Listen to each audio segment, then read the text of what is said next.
మధ్య తెలుగుదేశం పార్టీ కోరిక మేరకు అది 4th ఫేజ్‌కి వెళ్ళిందనేటువంటిది ఢిల్లీ సర్కిల్స్‌లో వినబడుతోంది. అవునా? బీజేపీతో పొత్తు మూలంగా హ్మ్. వచ్చిన అడ్వాంటేజ్ అది అన్నటువంటిది. ఎందుకు అంటే ఈ పొత్తుల మూలంగా జనసేన ఇంకా సీట్లు అనౌన్స్ చేయలేకపోయింది. అవును. తెలుగుదేశం సెట్‌లో చాలా ఇబ్బందులు ఫేస్ చేశారు. అవును. అది సెట్ రైట్ కావాలి అంటే టైం వెంటనే అయితే గనక ఆవేశంలో నెగెటివ్ పడిపోతుంది ఓటు.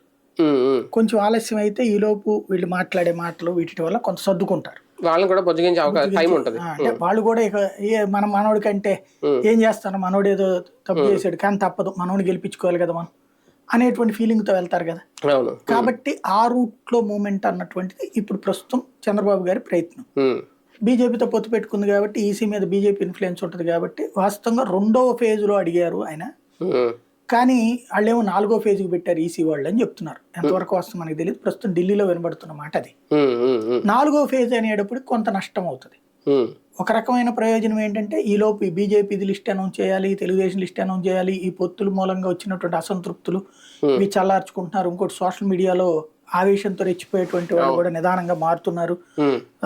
ఎన్డీఏ రావాలని కోరుకుంటున్నాం కాబట్టి ఇక్కడ కూడా తెలుగుదేశం గెలవాలని కోరుకోవాలి. హ్మ్. జగన్ని ద్వేషిద్దాం మనం తద్వారా బాబుని గెలిపించిన నష్టమేం లేదు మనోళ్ళు చూసుకుంటారులే పైన అనేటువంటిది బీజేపీ క్యాడర్లో కన్విన్స్ చేసే ప్రయత్నం జరుగుతోంది వాళ్ళ సోషల్ మీడియా ఇన్ఫ్లుయెన్స్ ద్వారా. అట్లాగే ఇటు పక్కన జనసేనలో కూడా పవన్ కళ్యాణ్ ఏదో వ్యూహంతోనే ఉన్నాళ్లే, ఆయన సీఎం అనేది లేకపోయినా ఇప్పుడు చేసేస్తే రేపు పొద్దున ఇప్పుడు గెలిచేసేసి 24 సీట్లు 21 తీసుకున్నారు 21 గెలిచేసేసారంటే గనక అప్పుడు